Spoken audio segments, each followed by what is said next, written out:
দর্শক, এই মুহূর্তে নোয়াখালী থেকে সরাসরি যোগ দিচ্ছেন সহকর্মী গিয়াসউদ্দিন রনি। রনি, পানি নামতে থাকায় দুর্গত এলাকার পরিস্থিতি এখন কেমন দেখছেন?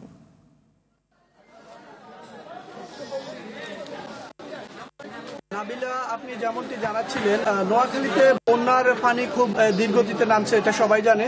তবে এই পানি নামার সাথে সাথেই কিন্তু এখানকার মানুষের দুঃখ দুর্দশা খুবই বেড়ে গেছে।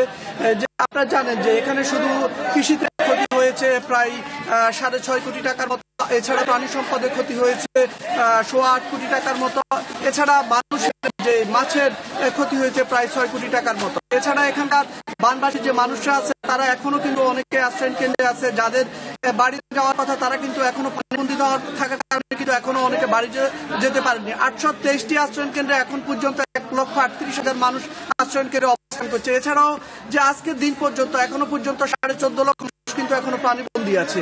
এজন্য এখানকার মানুষ কিন্তু অনেকের বাড়িতে যাওয়ার ইচ্ছা থাকলেও তাদের যাওয়ার সুযোগ হচ্ছে না। অনেকেই বাড়িতে গিয়েছে, পানি কমার সাথে সাথে কিন্তু তারা দেখেছে যে তাদের যে কাঁচা ভিটে তা কিন্তু একেবারে ধ্বংস হয়ে গেছে। অনেকের যে পাকা বাড়ি তাও কিন্তু যে বসবাসের অনুপযোগী হয়ে পড়েছে। এজন্য অনেকেই অনিচ্ছা সত্ত্বেও কিন্তু এখনো আশ্রয় কেন্দ্রে অবস্থান করছে। যারা আশ্রয় কেন্দ্রে রয়েছে এবং যারা এখনো পানিবন্দী রয়েছে তাদের দাবি হচ্ছে যে কি তারা পুনর্বাসন হওয়ার আগ পর্যন্ত তারা সরকারি এবং বেসরকারি সহায়তা চেয়েছে।